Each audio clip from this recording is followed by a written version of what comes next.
Peach and Love Records.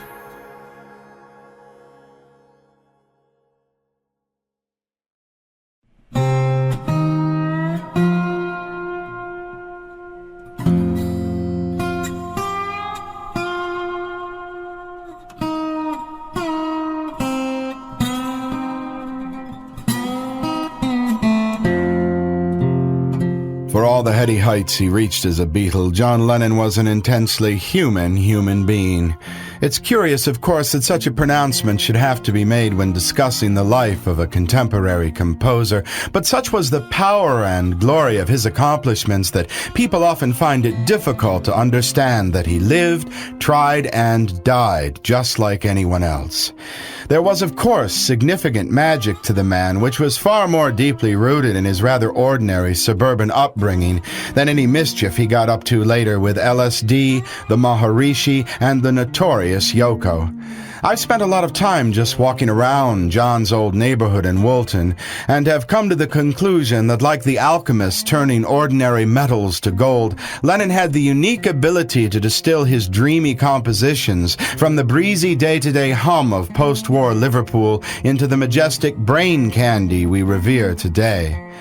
Standing for a minute by the shops on Penny Lane, the big red buses rush by, filled even today with tweedy-looking characters right out of an old 1930s J. Arthur Rank film.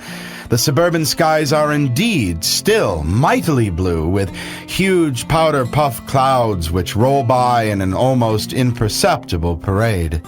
The little children, too, look especially mythical with their round faces, big sad eyes, and pale skin.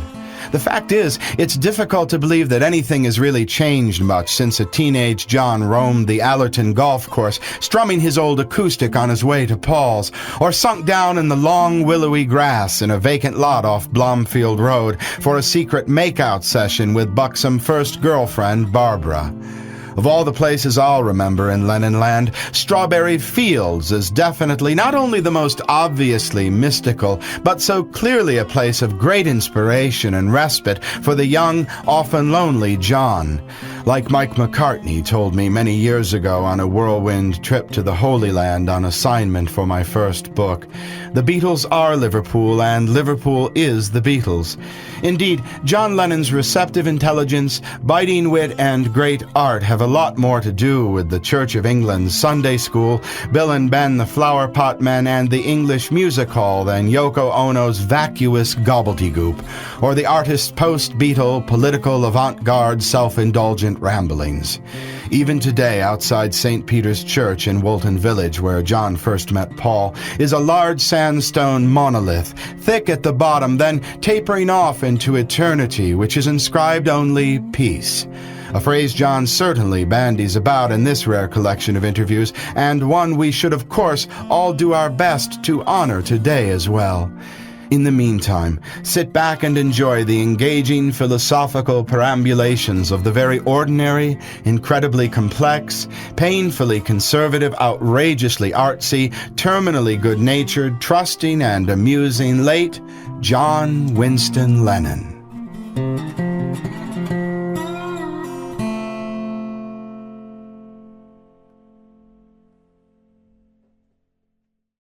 One of the terms coined by John back in the late 60s was philosorock, the meaning of which is, I believe, fairly obvious. Let's see what John had to say about it, however. Philosorock is like all that, the psychedelia that all the pop groups went through, and that bit, and we went through it too. And it's valid, because it was an experience we all went through, but now sing Get Back, instead of... No. Get back, monkey, to throw something in. Oh, this is... Most of the lyrics on the new album are just sort of straight, I love you and you love me, and we're all together, without the other bit. But that's it, it depends how you feel.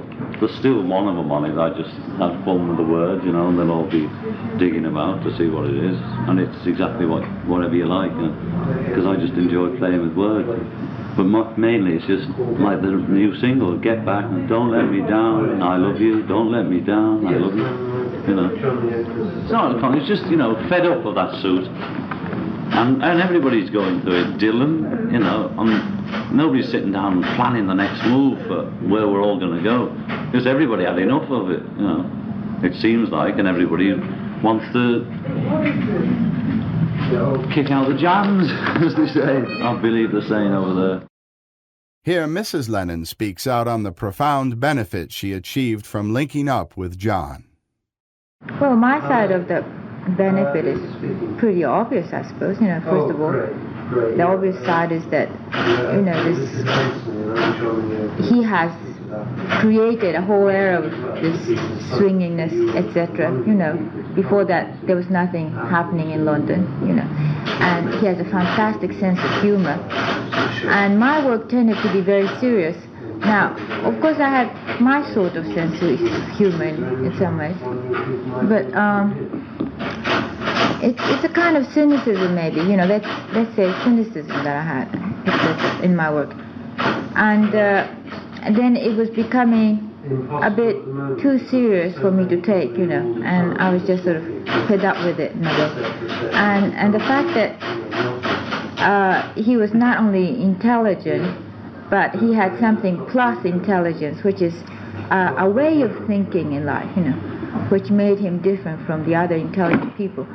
And it's very interesting, you know, that sort of changing the world with sense of humor, you know, that kind of thing. And that liberated my thinking. Public reaction is something that I can't control, and I can't preconceive, you know. And so I don't decide my action on the preconception of as to how the public would react to it, you see. So I just can't do that, and I never did, you know. It's something else. And of course, because I'm interested in communication, because I feel that art is communication, communication is art, you know, it's that bit. I am, you know, very interested in public reaction, I suppose, you know, of my work and etc., of our work at this point.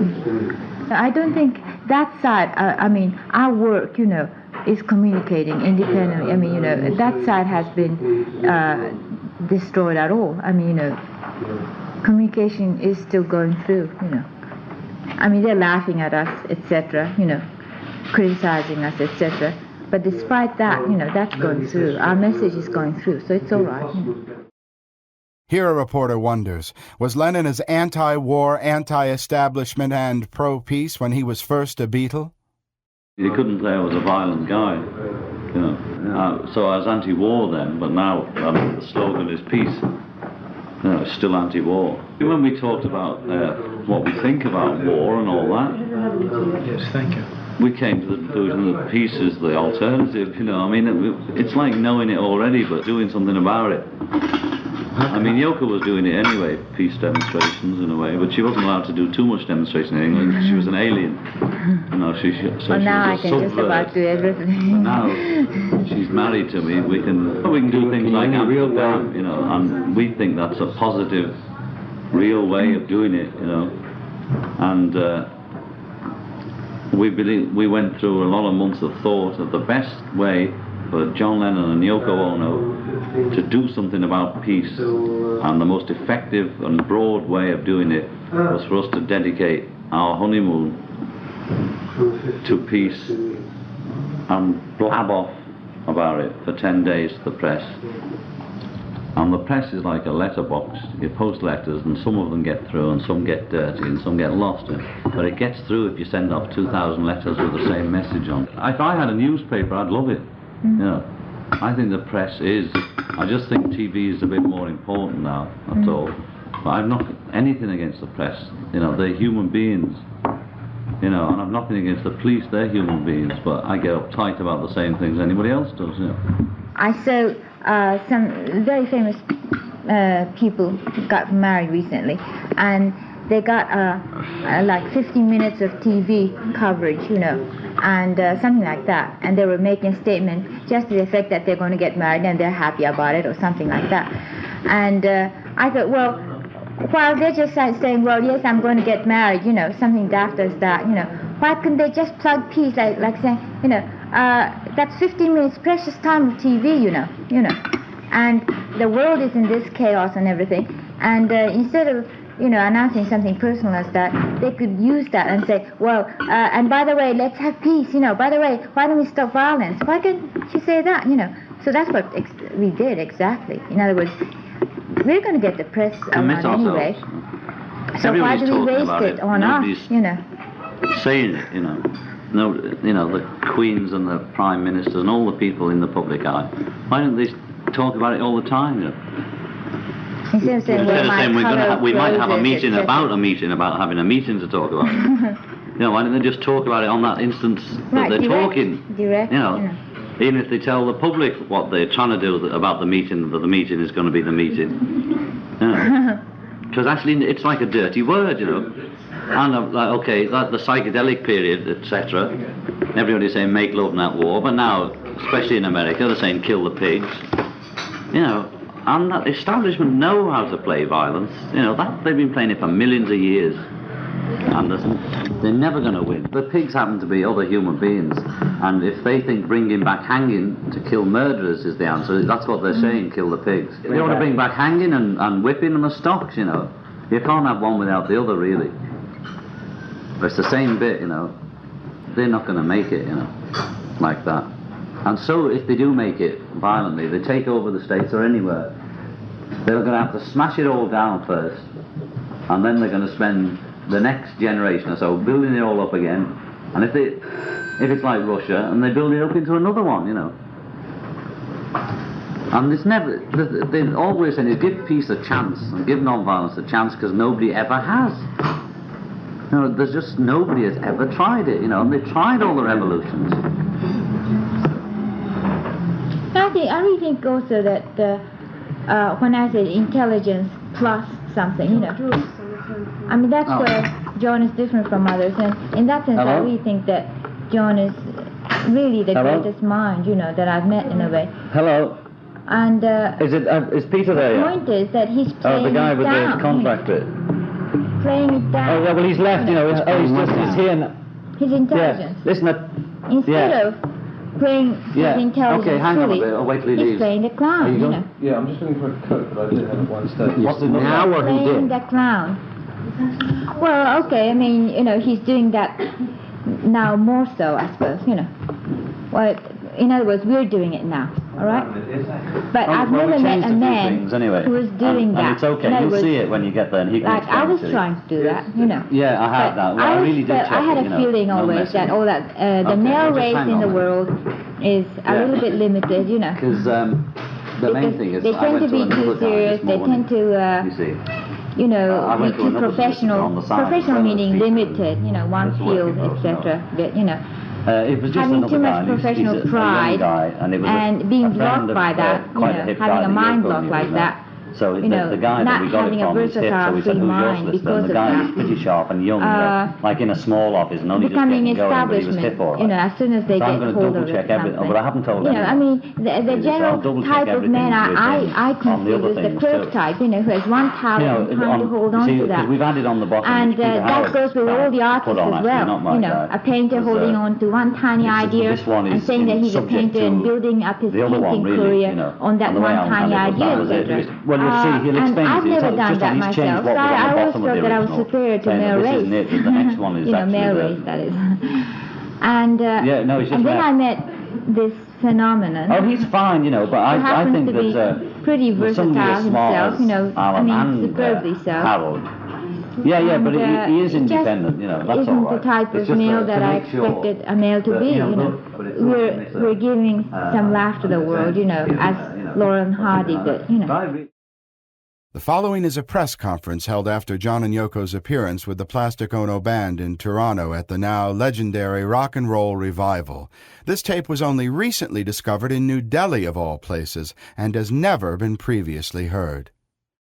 We were sitting in this very office here, as we are in this very moment, and a phone call came through from Canada saying, the Rock and Roll Revival over here, and would you care to come? And before they finished talking, I was saying, get me Eric Clapton, or get me George, tell me where Eric is, and get me a band together. Then the guy says, because we'd like you to come over and preside over it. We're saying, what? We're not going to preside over it, we're not that old. we were playing it, and that was the Friday night, and we went Saturday morning, and there was a bit of hang-up trying to find Eric, because he was living in the trees, and we got him around 9 o'clock in the morning. He said, okay, and we went, and we tried to rehearse on the plane, which was stupid, because the electric guitars, you couldn't hear anything.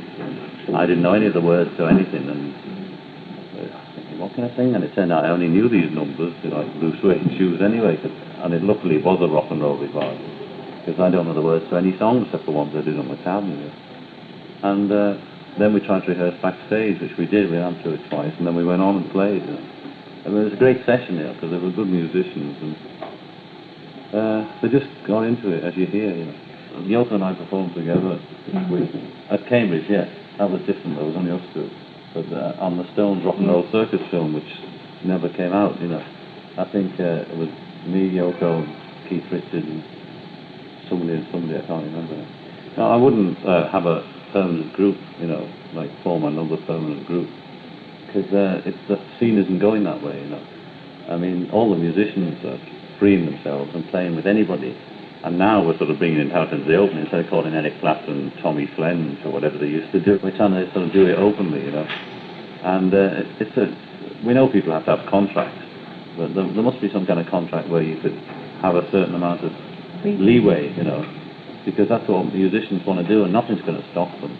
But I like to have fresh people all the time, I like jamming rather than finished music.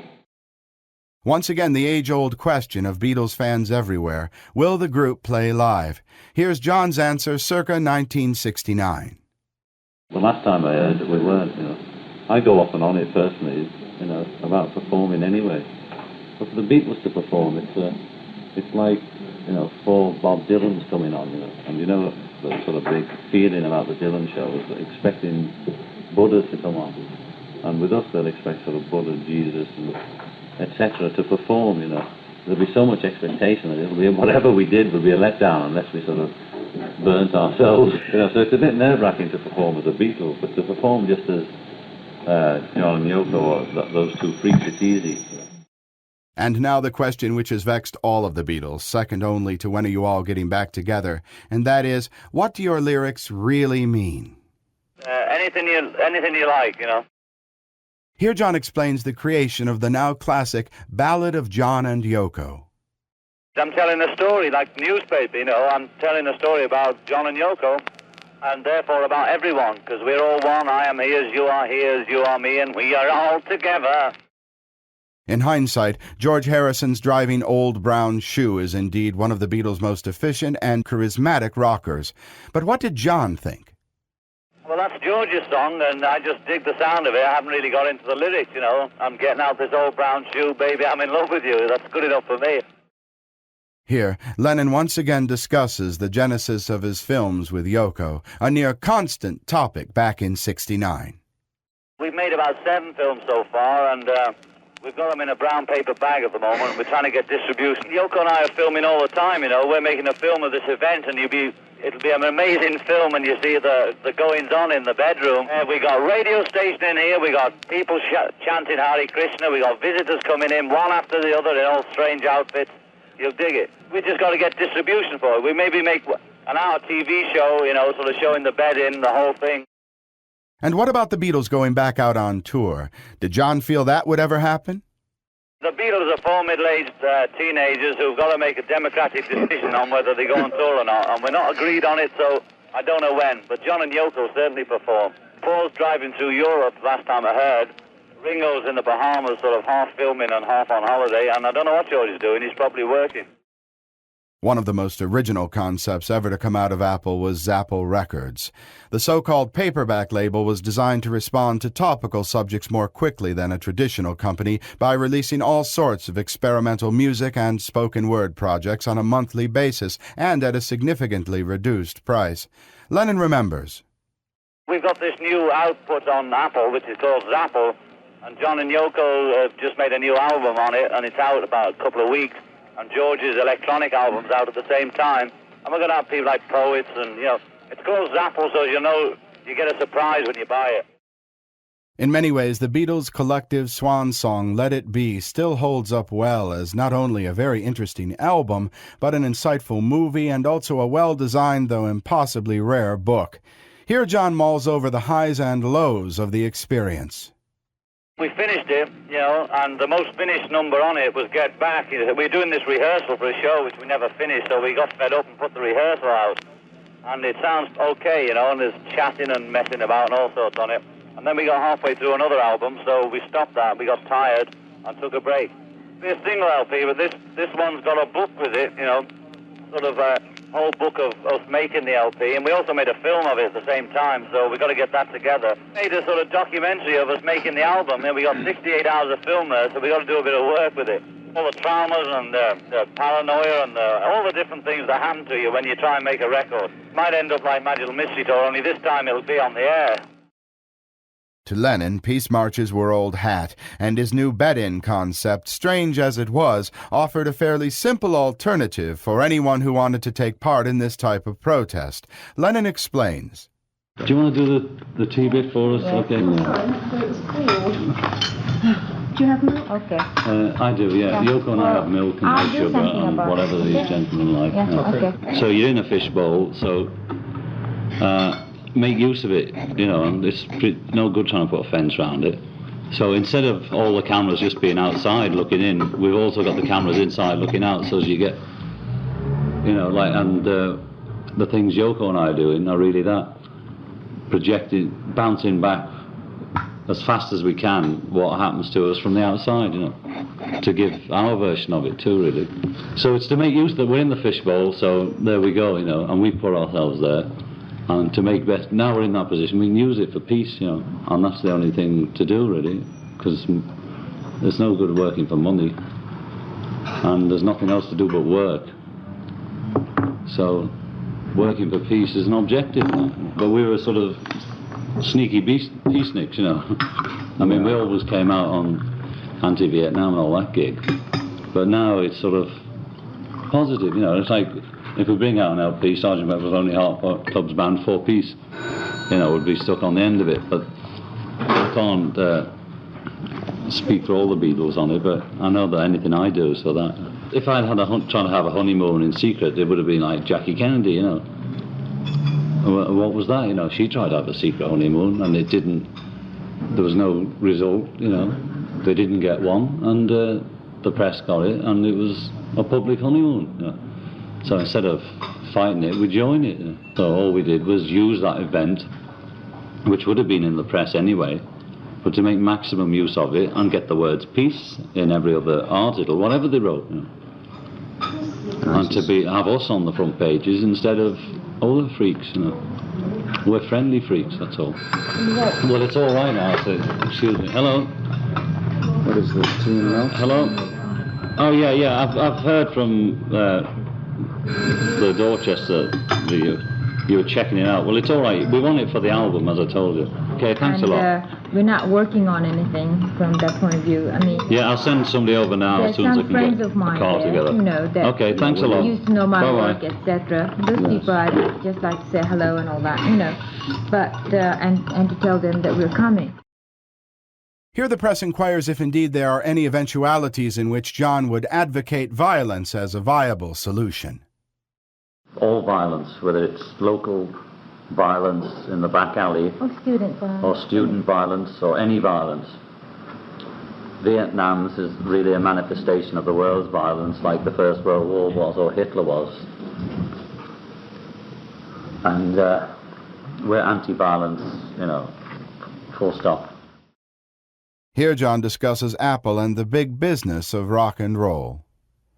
Well, I always kept 24 hours a day hours for work, it just so happens I find it convenient to do it here, As a Beatle it was a 24-hour job, and it still is as a Beatle and as Peacenik, Freak, John and Yoko, it's the same gig. They're both very... Except that this happens to be our business as well, our Beatle business and Apple, so we do both, Apple business is doing okay now that we have Klein and good people to look after it, and Platts, David Platts, and the Beatles are taking a break at this point of time. I should have been in America now, because Paul and George, I think George is still here, but they're on holiday, Like Ringo's in the Bahamas too, so I might spoil his holiday for him. We hope to go around for major places in the world, and promote peace. And why the Bahamas for this particular protest, Mr. Lennon? We're going to the Bahamas because at the moment we can't get in the States, and the reasons given are various. And we're going to the Bahamas to promote peace. We're trying to get to the States to promote peace. That only, non-violent protest, And I think the States are afraid that we'll go over and rouse the kids up, which we don't intend to do at all. We intend to try and calm the place down, I think the States need us, and we can help. And I don't see what reason besides, okay, there's the offence bit, that I can get in, you're allowed in, Donovan's in, and it's the same bit, and there was mitigating circumstances allowed by the judge here. Why can't they accept that? Now, anything more about the visa, I can let your people know in the Bahamas, because there's still a chance, but I'm going to keep trying a bit nearer this time, and a bit louder, and a bit more publicly. But there might be some more fun about the visa, which I'll tell you about in the Bahamas, backstage details. We're going to do a 7 days lie-in again, and talk to the press, and then all the people who are interested in the communication world, either radio, TV, newspapers, anything. And tell them a few stories about peace. We achieved a lot, A, we relieved some tension in the world by giving a laugh. B, we've had many, many letters from all walks of life, backing us from many different people. C, we've been approached by a lot of the major peace movements to see if we can inject any life into them as they go round in circles. And that's just the start. We threw a stone in the water, and the ripples are still rippling, and now we're going to throw another stone in, same message tied to the stone, and see what happens then. And we don't intend to stop till peace is declared. And the main complaint about the bed event was that, it's okay for them to stay in bed. They can afford it. Anybody can afford to stay in bed, especially taking a honeymoon or a holiday. And if some old woman did it before we'd done it and announced in Lancashire, I'm going to stay in bed for peace, the press would have been around like hot flies. Oh, not hot flies, like flies around a hot cake, saying, what is this old freak doing, And so all we're doing is giving people inspiration to do protest against violence in a non-violent way. And all the marches did was get front-page news about violence from the police or from the crowd or whatever. And violence begets violence, and we say, if you want peace, you've got to get it peacefully. We'd like to see the President and give him some acorns to plant for peace as a symbol of world peace.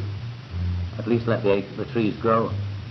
And acorns are a seed and a very symbolic thing, and it's also a positive move towards peace, and there need be no discussions about what size table or which field to put it in. You can just plant it, and that's a positive public move towards peace, besides just saying, I'd like to start talking about it. We'll mail them as well, but we thought taking them was make sure they get it. We'll mail them. See, if we got to the States, we might have mailed them from the UN, say, where everybody's in one pile almost, except for China and a few outsiders. Yeah, the acorns are waiting for us with all the parcels, names and everything, but we thought if we can give them personally to one or two world leaders and post them to the other people, then it have more effect than us just having one shot in the paper of us posting acorns which might get lost or not acknowledged to be received. One of John's great priorities, circa 1969, was working to expose the so-called art myth. That is, that only very special, highly sophisticated people could participate in the creative process. He also comments about his ongoing peace projects with Yoko.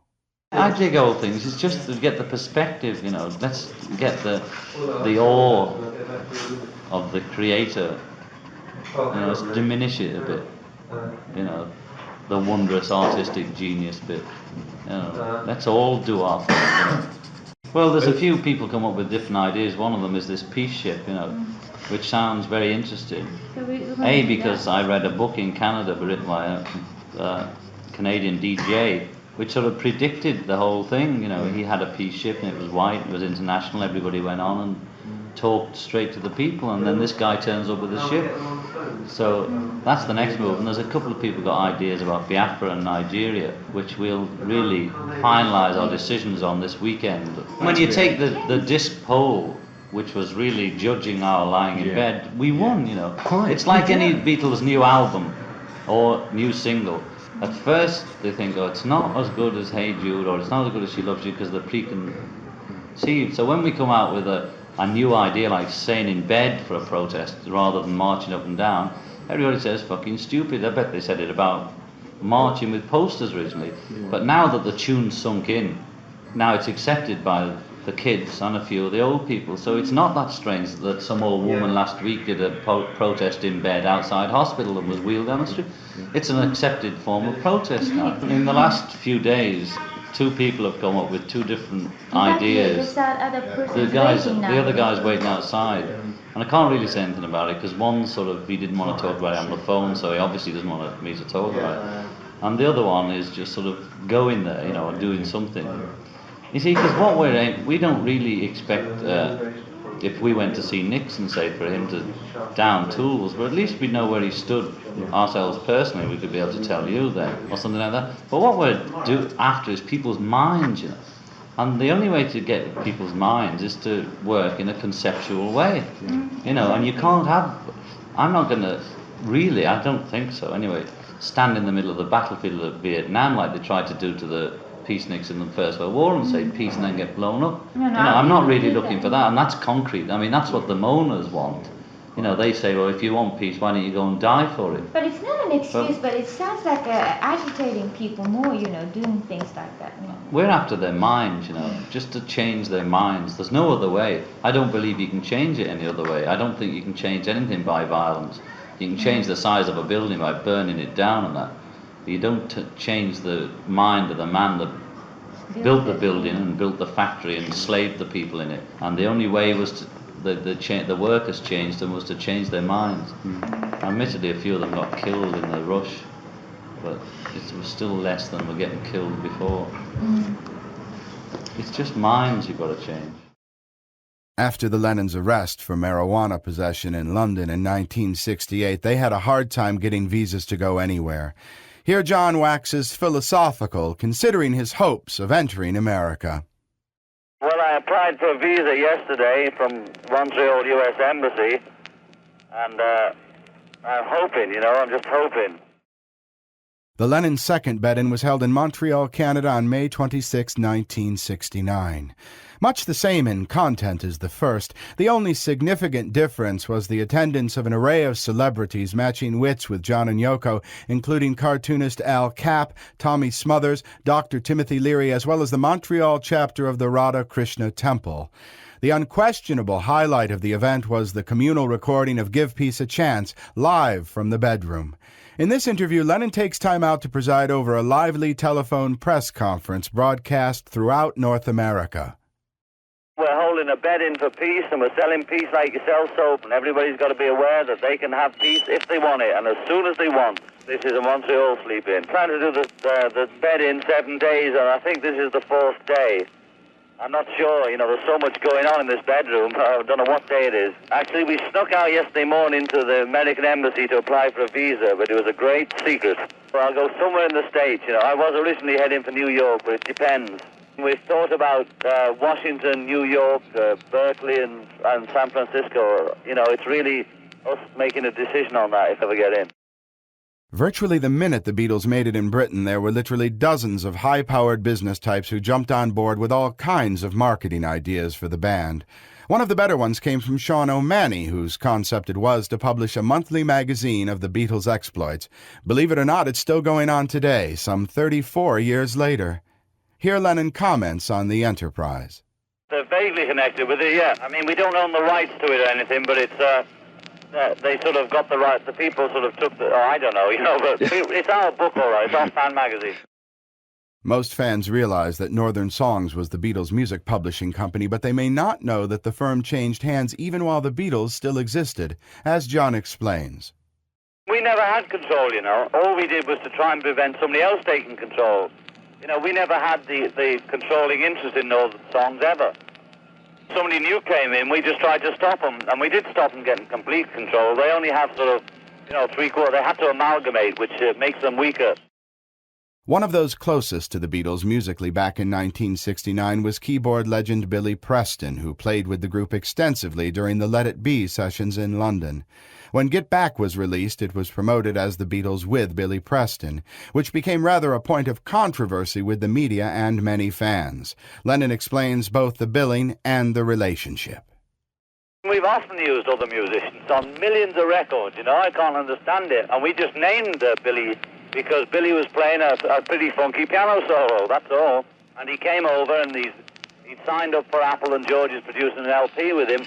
And he's a groovy cat, and he just comes in and sits on the session and lays it on you, And so we thought we'd give him a credit. It says with Billy Preston. It doesn't say Billy Preston instead of the Beatles. I mean, I don't understand how these myths get going. And just what was it like appearing live at the Toronto Rock and Roll Revival? But when I heard all those Little Richard and Chuck Berry was going to be on, I thought, right, let's go. And of course, I was so busy being nervous and sick backstage, I never saw them. I was crapping myself, because I hadn't performed for 20 years or something. I mean, I'd done the Cambridge 69 with Yoko, but that was a small place, and I just sort of with my guitar. But this time, I think, well, how's it go? And the band, I couldn't rehearse. In this extraordinary conversation recorded in John and Yoko's Apple office, the Lennons are briefed on the upcoming Toronto Rock and Roll Revival and meet for the first time with their future peace ambassador, senior journalist Richie York. There's someone, Bill was just running with someone on the line from Canada. Apparently the State Department have invited you to go this weekend for some big rock concert to sort of get over any feelings of sour grapes. And they want to lay on the plane and the whole bit. And they've got in Canada? In Canada, yeah, for a big rock concert. I heard something about this before, but never. We'll get a bit more detail, find out who's on. Do you think you can... There's someone on the line in Canada from the State Department or something. The State Department or something. I don't know. Well, do you want to talk to him? It sounds very unlikely. Do you think so? Well, Yes, but it could be possible. Well, is it a It's person ridiculous. in the State Department that you're talking? Who's on the line from It'd be a promoter. I can't see it, the State Department not promoting us in a rock concert. They just threw us out the fucking country, didn't they? And anyway, if you're going to make a reappearance in a hostile environment, go to another hostile environment, not the same one. Well, let's see, if something like, if... I don't want to sit in that fucking immigration office at Toronto Airport ever. Yeah. So what this bloke is saying is the immigration department is inviting you, and they're offering to charter a plane with 30 people to take other people over for this. Apparently it's a massive rock concert, and they want a sort of peace thing as well at it, and they're offering to put you up in the castle this weekend. In a castle? Now why it's suddenly happening, I don't know. But I've asked for the immigration department to ring us direct in the next half an hour in Canada. It sounds great. Then we could take, if we could get Eric and George and a few people. And all that to see us this time, it would be great. It sounds quite good, this Canadian thing.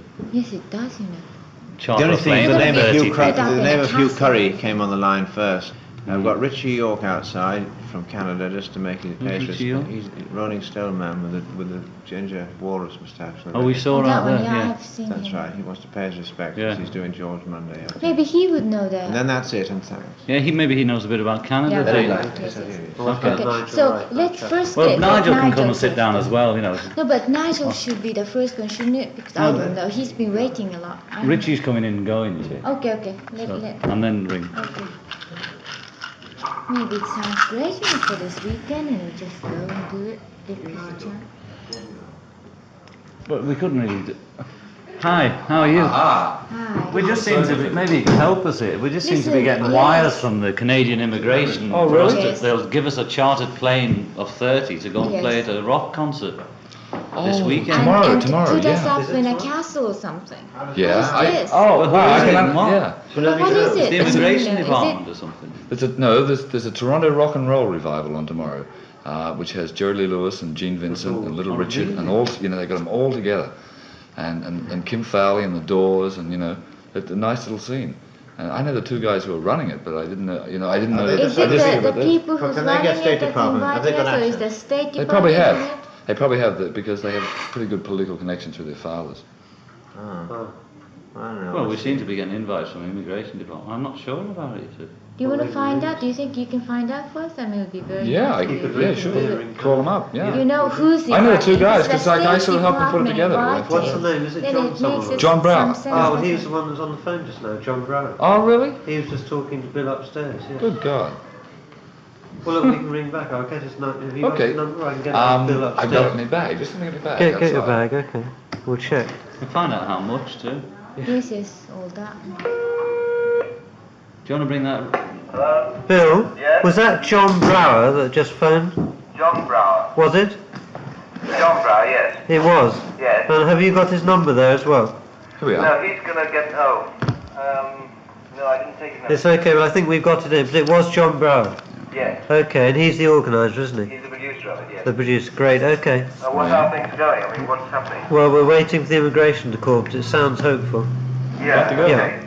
I think Well, so, if it's yeah. yes, if it's that kind of nice scene, So- Yeah, well, it looks like it. Yeah. sounds like a nice. Will it won't turn into a rockers festival. Oh no, there's not that sort of thing. So if you got Well, the you see, number, it'd be we can nice get if one we and could send get a it. group together to take over. I wonder if George would do it. I doubt he would now to see that Stones No, concert. but if it's Canada, he might. It's not No, I like doubt if he'd come to doing Canada. London. No. Wouldn't. Oh, I don't need bingo, I just need a group, Would Paul go? No. I mean, there's only, George is the only hope. He was going to do the Hyde Park with me, George but and then Eric might go. Eric might come, but I mean, could you ring George and ask, could he get me a group together for tomorrow night for Canada? And how exactly does Beatle John wish people to view him? I prefer to be loved, I prefer the whole place to be loved, and that's the whole ball game. But they've got to love me, even if I'm a hunchback Negro with one leg and a transvestite. Jewish, a hunchback Jewish Negro with one leg who's a transvestite. I want to be loved for myself and not for some kind of image. I'm not painting myself white to be loved, I don't think that's the whole ball game. Prejudice and fear, like most journalists write about how my auntie felt about the MBE rather than about peace and Biafra, because they don't want to be conned. They're frightened of committing themselves, and rather be conned by that entertainer, they'd sooner divert the attention to something irrelevant. Here John discusses the particulars of his appearance at a gig on behalf of UNICEF at the London Lyceum Ballroom. Because of the way they've conned the public with it, we're going to get the finger pointed. So I think we might help them, because it's a good gig. But that's what they've done, is say we're coming. Now, whether somebody in the office gave them a hint or something, I have no idea. But we never said anything. I came home from holiday and read I was performing at the Lyceum Ballroom, Geoffrey Giuliano is the author of some 30 internationally best-selling books on the Beatles, John Lennon, and other iconic musicians of the 1960s. In 2006, his book, Paint It Black, The Murder of Brian Jones, was made into a film by Stephen Woolley and Nick Powell entitled Stoned, The Wild and Wicked World of Brian Jones. It remains a cult classic and the only film bio of the Rolling Stones. Giuliano is also a veteran journalist, having written for dozens of high-profile newspapers and magazines, including The Sunday People, The Daily Mail, The News of the World, The Mail on Sunday, Playgirl, and Rolling Stone. A noted film actor, Giuliano starred in such movies as Vikingdom, Scorpion King 3, Jules Verne's The Mysterious Island, The Fifth Execution, Far Cry 3, Fire Desire, among many. In addition, he hosted the long-running North American syndicated radio series, Geoffrey Giuliano's Roots of Rock, for 5 years, as well as pioneering the audiobook industry in the 1990s by authoring, narrating, and producing over 250 original, non-book-based, interview-driven productions. Giuliano's publishers included Random House, HarperCollins, Delta Entertainment, Durkin Hayes, Playaway Audio, Speechworks, and B&B Audio, among dozens more internationally. In 1998, Random House acquired his firm Tribute Audio, for which Giuliano acted as CEO and publisher for 5 years. His best-selling audiobook, That Fateful Night, True Stories of Titanic Survivors in Their Own Words, was nominated for a Grammy. In 2014, Geoffrey Giuliano founded Icon Editions and G2 Media Arts to market his updated works as well as publish new projects. As a visual artist, Geoffrey has been showing in galleries across America since 1977, garnering impressive reviews. His first professional assignment was designing several T-shirts for The Who's Pete Townsend in 1976. Geoffrey also designed and illustrated many of his original rock biographies for the biggest publishers in the world from 1984 to 2006, as well as designing for his pioneering record label, Samba Records, in the mid-1990s. From 2006 to 2011, Geoffrey was also the primary designer for the French fashion house Cotai. When Giuliano first conceived of creating his own literary imprint, Icon Editions, he became responsible for illustrating and designing 35 book covers, several hundred CDs, DVDs, as well as dozens of promotional posters, and eventually an entire collection of exclusive fashion and art. The expansive Design by Giuliano brand grew out of Geoffrey's impressive commitment to the arts and is the culmination of a lifetime's work by an extraordinarily talented and determined Renaissance man. Peach and Love Records. Thank you for listening.